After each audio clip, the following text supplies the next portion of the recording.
WPG Talk Radio 1450 presents Ask the Congressman. Brought to you by Curexa, formerly Jersey Shore Compounding Pharmacy. Compounding medication solutions from juniors to seniors to pets. It's your opportunity to talk directly to Congressman Frank LoBiondo. Call 407-1450. Now, with Congressman Frank LoBiondo, here's Harry Hurley. Good evening and thank you, and welcome to another exciting episode of Ask the Congressman, starring your United States Congressman Frank LoBiondo from our beloved 2nd Legislative District, Congressional District here in Atlantic Cape May.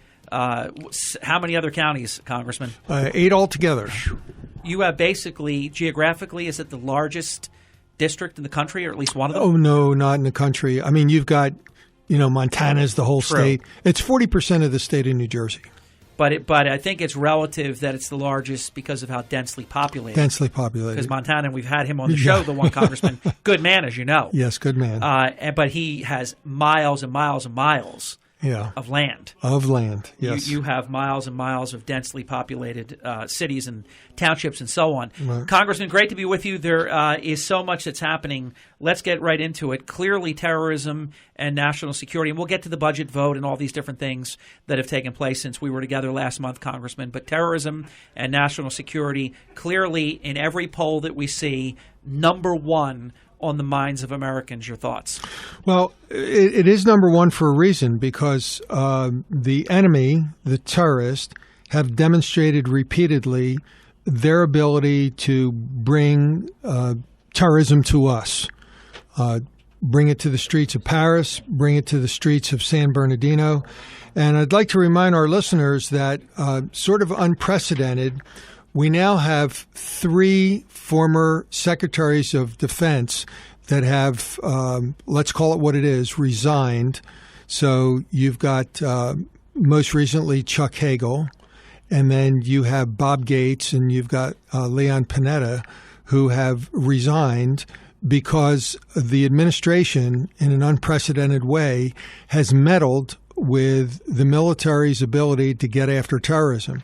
So once again, we have the president in repeated news conferences talking about how the American people should feel confident that we have this under control, that we have the right mix of how we're going to defeat ISIS and how we're going to do all this. And the reality is we don't, because he has not let the military do their job.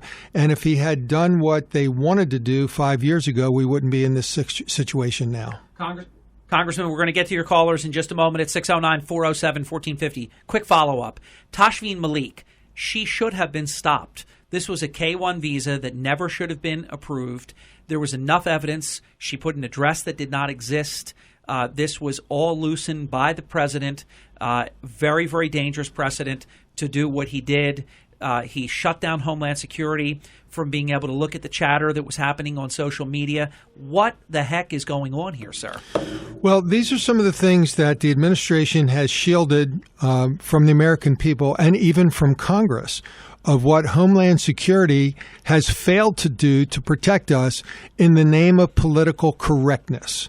So we don't want to check out social media because we're afraid that this would have been an invasion of her privacy or somehow profiling her. And where we might have been able to pick up that she had terrorist leanings or in fact had been radicalized, we didn't do that because of why. And now we have 14 people dead and God knows what other ramifications we've emboldened the terrorists to do.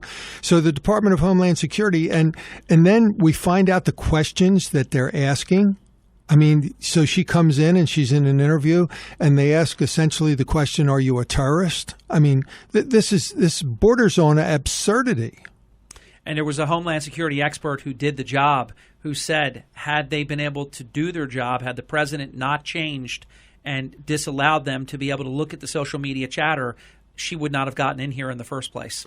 That's right. And Harry, what we're seeing in this particular case is rippled through with the political correctness on everything the administration has been doing with this fight against terrorism for years now.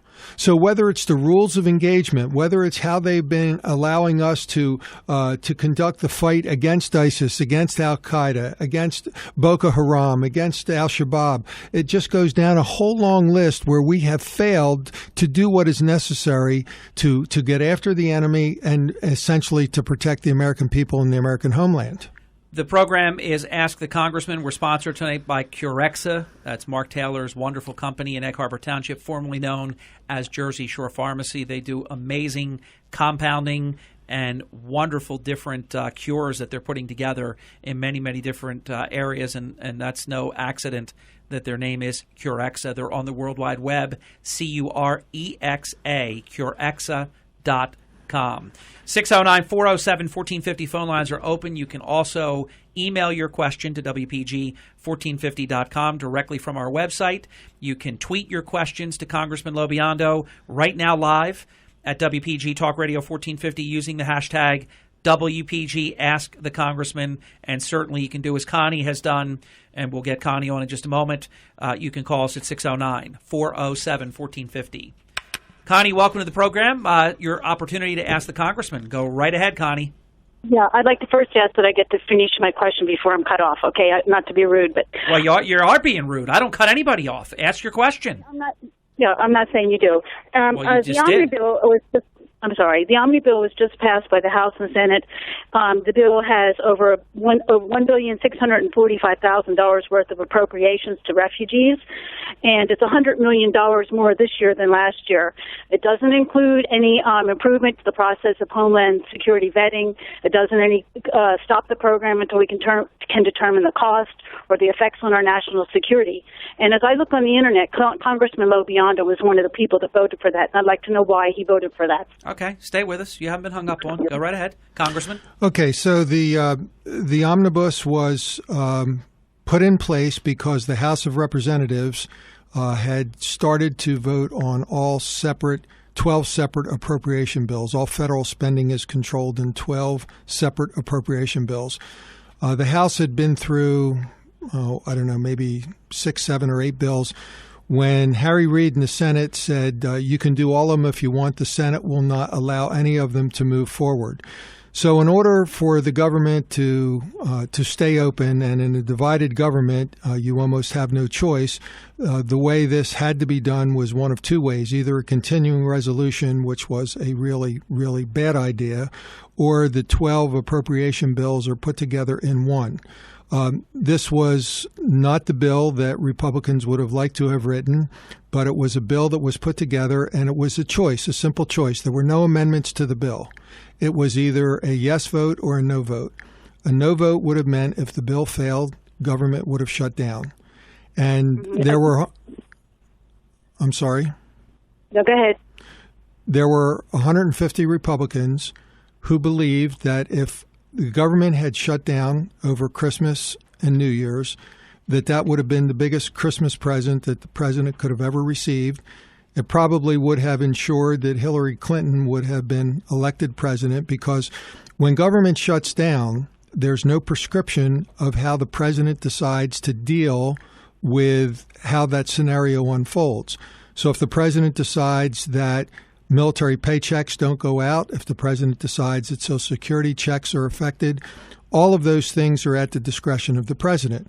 So the refugee issue was dealt with about 2 weeks ago in a bill that passed the House of Representatives with enough votes that there is a veto-proof majority.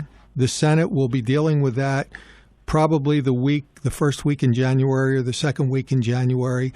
There are a number of other issues that were not dealt with in the omnibus that we expect will be coming up in the month of January. Some of them will be in a bill called the Reconciliation Bill, which Harry Reid cannot stop because it only takes 51 votes out of the Senate, and that bill will get onto the president's desk. So let me ask you this, Congressman. What is your stance then? Let me ask you this because this is dragging on and there's other people to call. What is your specific stance as far as holding the refugees, cutting the cost to the American people until we can determine how it affects our national security and our cost? Well, I already... They're continually spending. You had 50 hours to review this 2,000-page bill, which I'm sure nobody got a chance to review it, and you go ahead and vote on it anyway. And everybody waits to the last minute, and then they have some excuse. The American people are tired of this. Well, I already voted on the refugee bill to put, as we call it, pause it, because the director of the FBI said we can't vet them. I have said with my vote and repeatedly that we should not be bringing in the refugees until the director of the FBI can certify that the people that are going to come into this country are safe to bring into this country. All right. All I can say, it seems like we don't get any representation in Washington when we're still paying taxes. Connie, thanks for the call. Appreciate it. 609-407-1450, an open phone line for United States Congressman Frank LoBiondo. Congressman, if you would, I think this is a pretty good follow-up to some of that discussion with respect to the enemy. And you introduced something that I understand was unanimously approved in terms of tracking foreign fighters in terrorist safe havens. Your thoughts about that? Well, we had the Homeland Security Committee did a task force, and the task force did a study on what additionally we could do to protect the homeland. And one of the aspects of the task force study was that we know that there have been, from a number of Western countries, but we'll specifically talk about the United States, that there have been Americans that have determined that they want to be foreign fighters. So they have left America. These are people with U.S. passports. They have traveled to Syria, many of them. They have joined the fight with ISIS, and then they decide that they are going to leave Syria, and we lose track of them. So this particular piece of legislation directs that we have the CIA and the FBI track these foreign fighters and give a report to Congress and the intelligence agencies so we can have a handle on where they are, what they're doing, how many of them. Do we not have track of them? Do we have track of them? Because we know from the Paris attacks that this is a problem. We know that from a number of the Western countries, there are a very large number of them.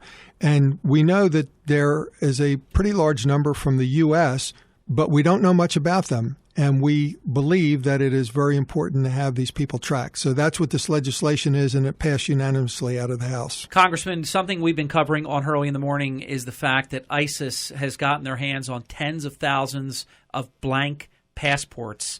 So that obviously is very bad news. And we understand that ISIS has been able to procure the actual machine that prints passports. So I'm not an expert in this area, but it would sound like to me if you have the real blanks and you have the real machine, that even though they're counterfeit, they're actually going to pass as legitimate passports. This is obviously a big problem. So what happened here is that when ISIS took over Raqqa, that is the town in Syria where there was one of these Syrians had one of these machines, and they had a couple boxes of blank passports. So these are not passports, U.S. passports, they're not British passports, but they're Syrian blanks. And yes, they can print them, and yes, they can look very real. So it's a problem.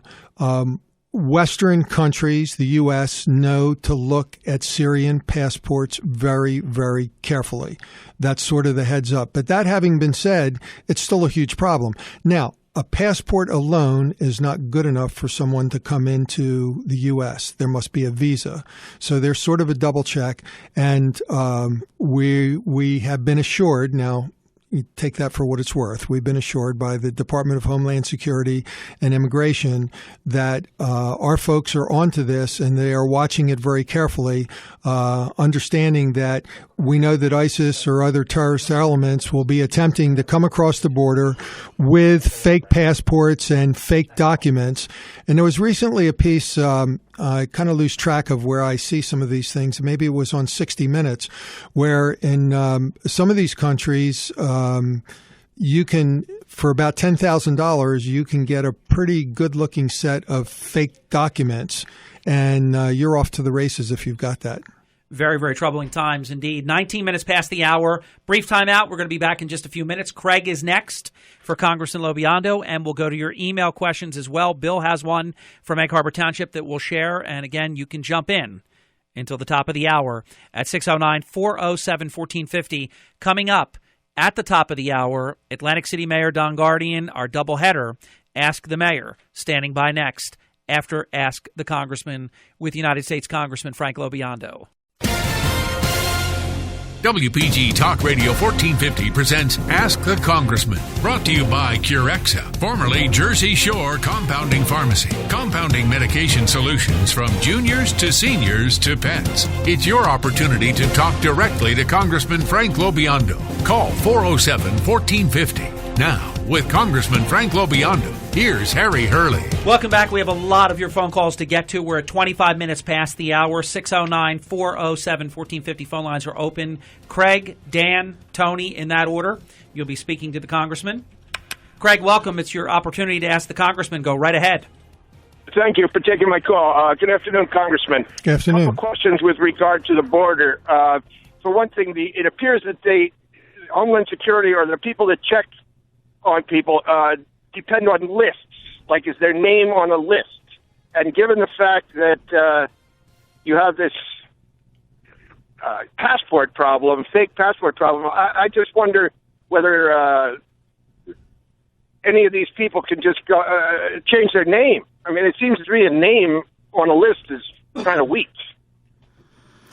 Well, if it were only a name on a list, I think it would be weak. So there's supposed to be a number of cross-checks. And I will keep qualifying what I'm saying, because what the administration is telling us should be happening and what is actually happening could be two different things.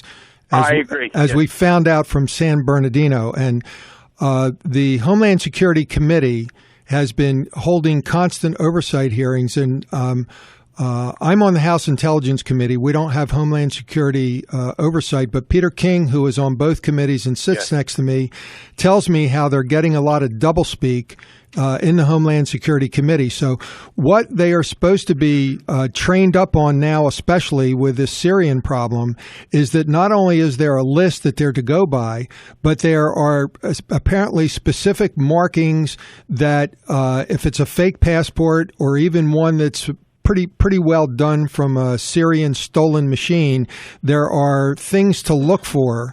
And it's not just from Syria, but from other places, forged documents. There are things to look for that our people at all border crossings, not just the southern border, are supposed to be schooled up on.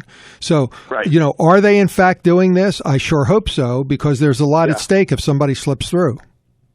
Can I just squeeze one more in real quick? There's a bill in the Senate. I don't think it has a lot of support, but it's called the Expatriate Terrorist Act.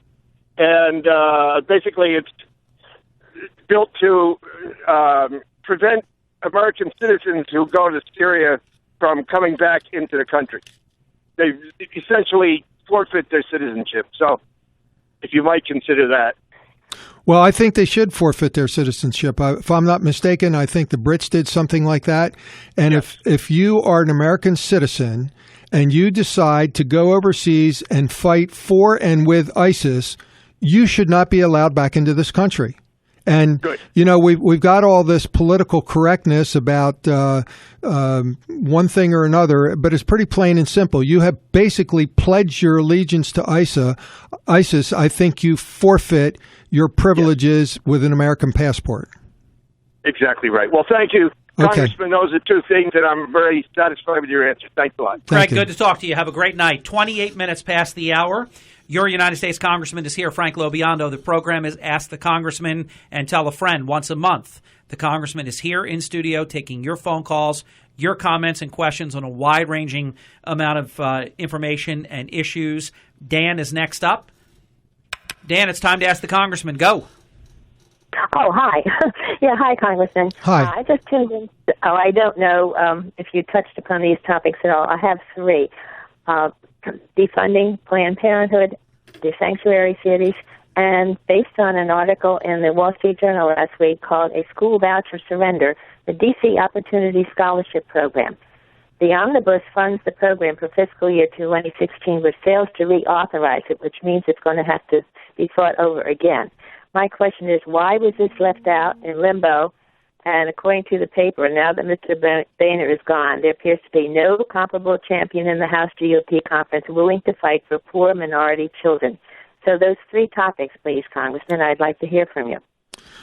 Well, on the Planned Parenthood, that's an issue that Speaker Ryan promised that we would be taking up probably in January. So now some of these issues were obviously not, a lot of them weren't put into the omnibus. Some of them would have forced a veto by the president. What I talked about earlier is a veto by the president would have meant the government shutdown. The government shutdown over Christmas and New Year's would have been, regardless of what anybody thinks, would have been blamed on the Republicans. I think it would have been a huge gift to the president. The D.C. voucher program, I don't know how that's going to play out. There'll be a number of these issues that we'll see what happens in the new year. That wasn't one that had a lot of topic and discussion on it. The Planned Parenthood one did, and Paul Ryan told us that we'd be moving on that. The third one, sanctuary cities. Oh, sanctuary cities. That's another one that that bill passed the House, and there's been a lot of pressure, especially by Bill O'Reilly, for the Senate to be moving on that. Now there've been. I guess Harry Reid's been the block on that in the Senate. I think the pressure has been mounting on him. There probably are enough votes that we can, I'm always careful about an override because it takes 2/3, but I think we're going to see some more action on that in the beginning of the year. This would be to defund any money going towards sanctuary cities. To defund any money going towards sanctuary cities. Because I can't imagine that should be done. How can that even be in the works when it's illegal? A sanctuary city is by definition not legal. It's not legal, and it's. And when the Obama administration tells us that they need to just follow the law, but they pick and choose what laws they want to follow. 3 questions, 3 answers. Have a great night. Thank you. Thank you. You're welcome. 609-407-1450. Tony joins us next. Hi, Tony. Hi, Harry. Thank you, Congressman. Thank you for all your good service. Greatly appreciated. Thanks. Just a quick question about the Iran deal. And if you've already touched this, I'm sorry, but it bothers me to no end the idea that we're releasing $150 billion to such a sponsor of terrorism. And I guess a related question, I've heard recently that the Obama administration is proposing or has selected a Hamas sympathizer as their ISIS czar. Could you comment on those issues? Well, on the Iran deal, if it's possible, it looks worse today than it did when it was agreed to, and it looked very bad when it was agreed to. And I say that because in direct violation of the agreement, Iran continues to develop and test intercontinental ballistic missiles that have only one purpose. The purpose is to put a warhead on the top of them, i.e. a nuclear warhead that can reach the United States of America. They are banned in the agreement from doing that. But as we know, Iran doesn't care about what's in an agreement. They do what they want to do. And what is very egregious and was with the agreement and even more egregious now is that the president saw fit to release the sanctioned money before the ink was even dry. I mean, the Iranians haven't even sort of put their stamp of approval on this yet. They're getting everything. They're getting the normalized relations. They're now able to trade oil with Russia and other bad actors. They're getting the billions of dollars that have been freed up. The sanctions were working. They're getting all the goodies, and they are just absolutely ignoring anything in that agreement that they don't care to follow. It's a wonderful deal for them. It's a wonderful deal for them. Now, I can only hope that the Democrats who are, especially in the United States Senate, who saw fit to support the president on this Iranian deal after so many of them said that it was a horrible place to go and it would be wrong for the world, wrong for the United States, wrong for Israel, sees how the Iranians have no intention of living up and being honorable to it, The one hope is that the Iranians are demonstrating that they're not to be trusted, and that Congress can muster the votes to pass legislation and override a presidential veto. That's where the hope lies right now. Hey, Tony, anything else? No, thank you. Thank you very much. Okay, thanks. Have a great day. Good work. Right. Linwood is calling next for Congressman Frank LoBiondo. You're on the air with the Congressman, Sam. Go. Oh, this is Dan from Oh, Linwood. Dan, I'm sorry. I thought you said Sam. It's okay. Go ahead, Dan. Congressman, we worked very hard on the petition drive for the veterans' health care. And disturbing news, and if you can confirm if it was true, that the VA received $140 million worth of bonuses. And I was just wondering if there's any way that they could be rescinded. And then, because first of all, the guy who was put in charge of the VA had a bad start. I guess he exaggerated his service. So I don't know how things are going down there. I just wonder if you can give us a recap about the veterans' health care, the state of the petitions, and the bonus money. And Dan, before you go, as soon as I hear your voice, I know it's you. Apologize for missing the name. No problem. Congressman. Well, you're right about the bonuses, and I apologize. I don't remember the exact number, but it's really a disgrace. The people who were responsible for what I think are the death of veterans because of holding the double list have not been held accountable. He's not new now, but McDonald, Secretary of the VA, we all had very high hopes for. He was a West Point grad. The guy has ability. He ran Procter & Gamble. I mean, you don't get to run Procter & Gamble if you're sort of a so-so type guy organizationally. Hey, Congressman, what's the deal in your estimation? You've studied this issue, and we're going to talk about an issue involving Cumberland County, Dan, right after your call. Please be listening because you'll be very interested in, I think we're going to make news here tonight. The extent of the news that we will make will be brief. It will be furthered in the new year by the congressman at a time and place of his choosing. But I think he will not mind if I broach something that I've learned about. But what is it, Congressman? Is this just the bureaucracy? They get their bonuses. They get paid. Veterans are dying. They're getting terrible care. Why can't they fix this? That's a great question. So when McDonald was the new Secretary of the VA, the first time I had a chance to meet him was in Philadelphia. There were 3 members of Congress who went to the Philadelphia VA. We were invited to go up and to chat with him. He was pretty impressive. He was pretty open. He talked about how he wanted to change the culture and how he wanted to make himself available. And he gave me a cell number and he said how willing he'd be to meet. And, just like Koskinen in the IRS. Yeah, right. Okay, that's what they make you feel. They're going to be open. We're going to fix all this. We're going to hold everybody to account, and then nothing changes. So within about a month after that meeting in Philadelphia, I followed up with him and I said, I'd like to come over to your office and meet. We have a number of issues in the 2nd Congressional District related to veterans health care and the Wilmington and Philadelphia VA. And can you please tell me when I can come to your office? He said, I'll come to your office and I'll bring a couple of my folks with me and we'll come down and sit through your list. So you're still waiting, right? No, he came. He came. Good. He came. He sat down. He was wonderful. We talked about what we could do. And then, sorry to say, pretty close to crickets. We didn't get any response and much feedback. We got a little bit of feedback. We got a little bit of improvement. We saw some changes, and then some more time went by, and I went to do some follow up with him, and it became harder. And when I had the next follow up with him, I said, Mr. Secretary, this doesn't match anything you've talked about. And he got that look on his face, and he said, there are 350 or 70,000 VA employees. Many of them have been there like forever, 20, 30 years or longer. They're almost untouchable from his point of view, their career. He says how he wants things to run, and they almost tell the secretary how they're going to conduct business.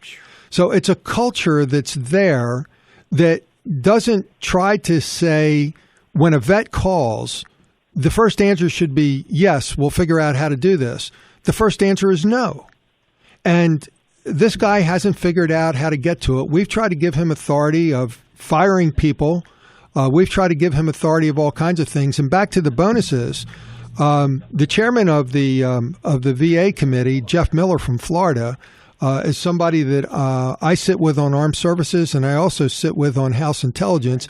He is beside himself.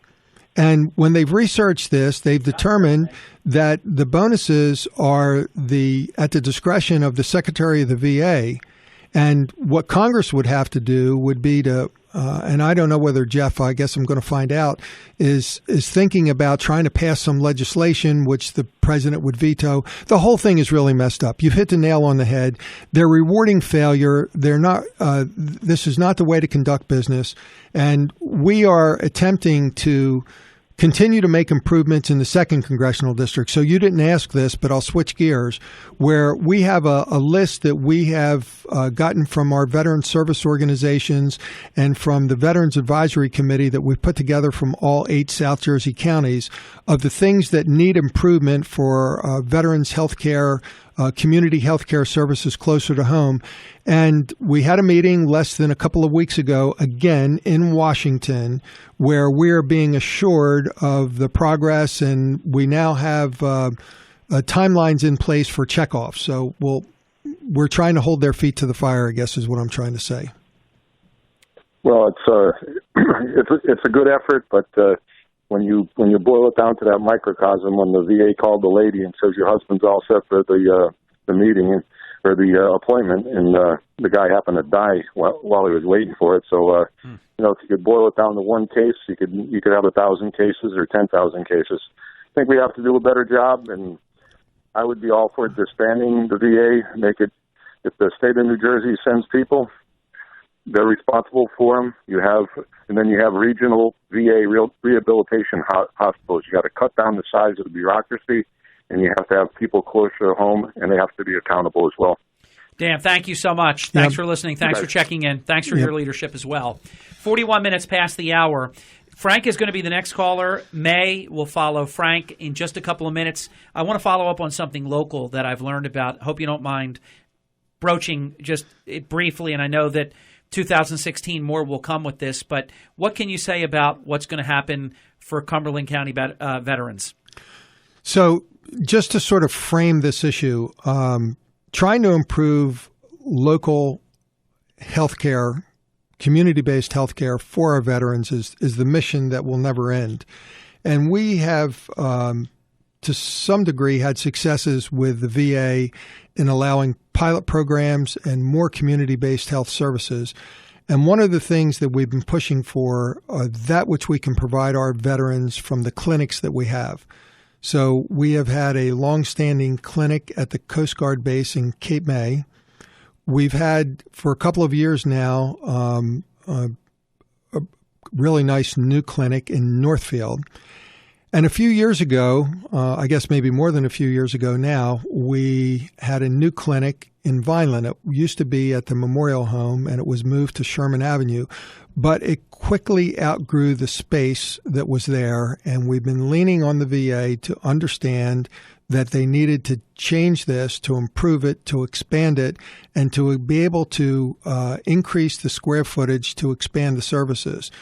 They've got all the pieces in place, and in 2016, we expect to have a new clinic in the Vineland area to serve the veterans in that part of the district, which should be a tremendous improvement, again, for veterans that need services that are not acute care, that they're not able to receive now locally, that they can receive locally. You're listening to United States Congressman Frank LoBiondo. The program is Ask the Congressman. We're on WPG Talk Radio 1450 on your AM band at 1450. Also now on FM at 104.9 FM HD2. And, of course, you can stream anywhere on our Radio Pup app or on any WPG1450.com page on our website.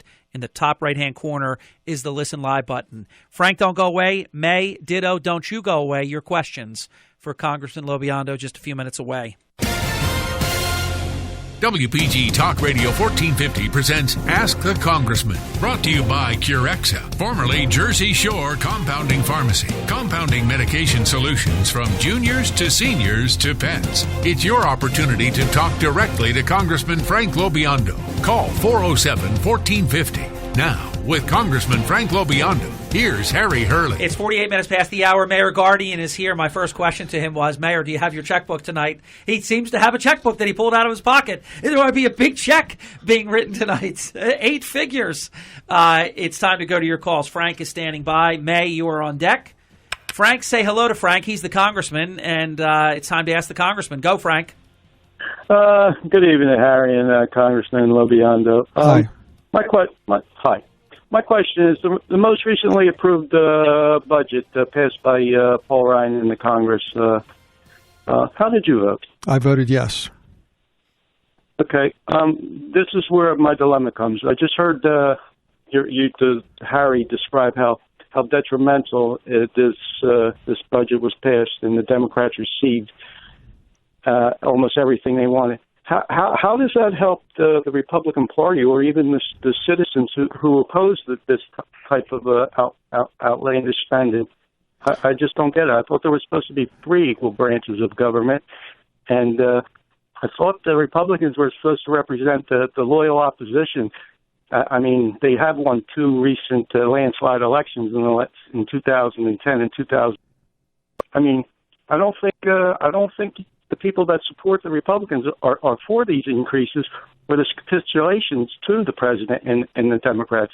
I mean, why would you vote yes for something that probably your constituents don't want you to vote yes for? Well, the Democrats are not going to tell you the parts of the bill that they don't like. They won't tell you the parts of the bill that Republicans fought for. And because the Democrats, Harry Reid in the Senate, would not allow any of the appropriation bills to be taken up, in order for the government to remain open, there was a catch-all bill called the Omnibus, which was up last week. It was an up or down vote. There were no amendments. So whether you want to believe it or not believe it, or whether we like it or we don't like it, if the president vetoes the bill, then government shuts down. So the prospect is that if the bill was vetoed or did not pass, then Christmas, New Year's, and for how long? And 2 years ago, when we thought we could hold the president's feet to the fire over Obamacare and we shut the government down, Republicans did basically, for 17 days, and Obama did not budge on it.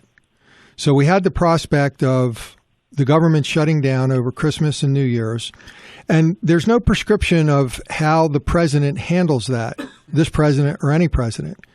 So when people, I'm sorry. Go ahead. So when people, I was just going to go ahead.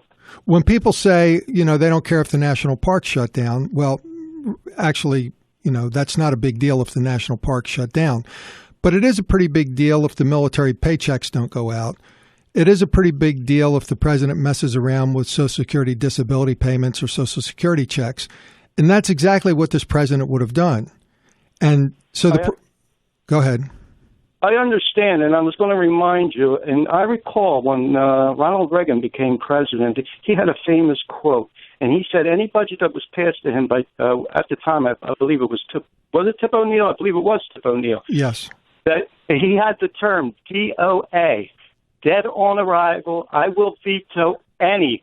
But again, he did. But it was okay because the Democrats sent him up there anyway, and President Reagan held true to his word and vetoed those bills. I'm just trying to figure out why the Republicans are so afraid of this president and the Democrats that they don't allow him to veto these bills and let the general public see who really is for and against shutting down the so-called government. Again, Newt Gingrich also shut down the government, if you remember, with his contract in America. I don't want to give you a history lesson. Well, Congressman LoBiondo was there for that. He was there. Yeah, I just feel that, we do elect you guys to go in there and oppose the things that in my opinion, we see not being opposed. Thanks for taking my question. Gentlemen, great job. Harry, you're doing a great job for the public here. Thank you, Frank. Appreciate that. You know, it's interesting. If you look at the last 8 years, Republicans have picked up 900 seats in state legislatures. They've picked up 62 seats in the House of Representatives, 13 seats in the Senate. And it has been by following, Congressman, I believe, a very disciplined approach of knowing when not to walk and step on a landmine that's going to blow your legs off. And then what good are you at that point? Well, you know, I understand our last caller. I understand the anger, frustration. I've heard it from a number of people. But here's what we do have to think about. There is a presidential election in less than a year. And we know the media is not on our side. We know that in order to win a presidential election, that the nominee has to receive a certain number of votes from independents. Every Republican, 150% of Republicans can vote for the Republican nominee, and it is not enough. There have to be independents who support it. Now, if in fact the government shuts down, now how long should the government be shut down for? Should it be shut down from December 18th, which is when that bill came up, till January 5th, January 10th, February 10th? Pick the date. I don't know how long. How long would the country sustain it? How long would the media sort of sustain that? And what would happen to the mood of the country and how it relates to the Republican Party? And if you think we would not get blamed for that, I just think there are a number of us who disagree that as far as who would get blamed. Now, in a budget deal, Obama got some stuff he didn't like in there. Now, the medical device tax was delayed. The Cadillac tax. Now, these are Cadillac tax and Obamacare was his signature piece of legislation.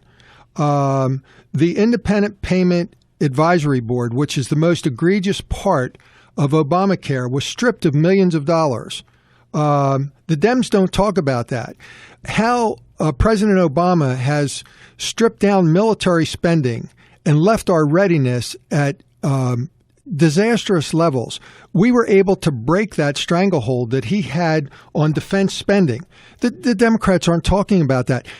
I happen to be a defense hawk. I happen to think that protecting this country with our military is important. So those things were wins for us. Now, maybe for our last caller, those things aren't enough. But you won't hear the Democrats talking about how Obama suffered with his precious Obamacare or defense spending. We have 3 minutes left in the program. Time for only one more call. I'm going to try to squeeze in an email question as well. We'll see how we do. May, you're on the air. It's your turn to ask the Congressman. Go. Oh, Congressman? Yes. I just wanted to make a statement. Go. In other words, that you're looking to the future, and you think that the Republicans are going to suffer in the election. Am I right or wrong? No, I didn't say we're going to suffer in the election. I said if we're not careful, we could, so to speak, step on a landmine and give the opposition a victory that would not be warranted, that they do not deserve if we're not careful of how we handle things. I see.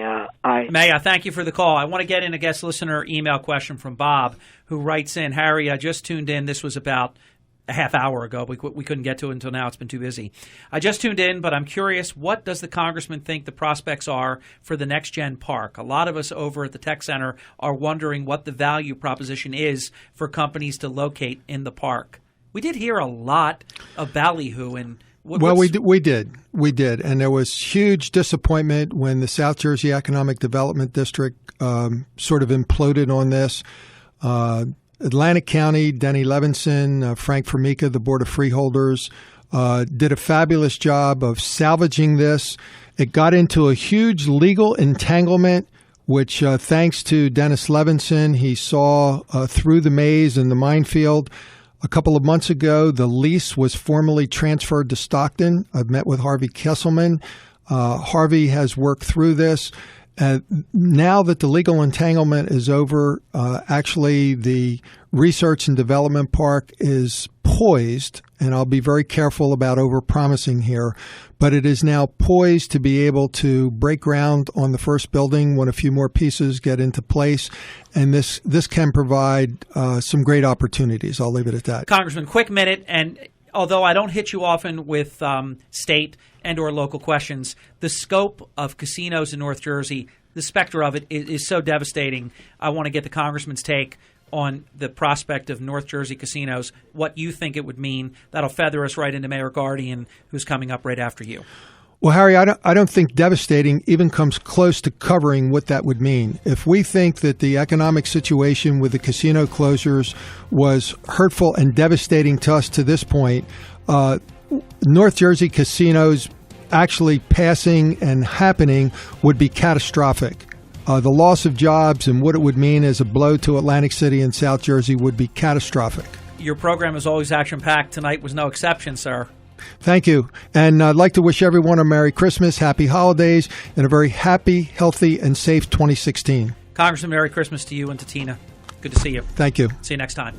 When we come back in just a few minutes, don't go away, part 2 of our extravaganza, Ask the Mayor, the award-winning Ask the Mayor program. Mayor Guardian, with checkbook in hand, is standing by next.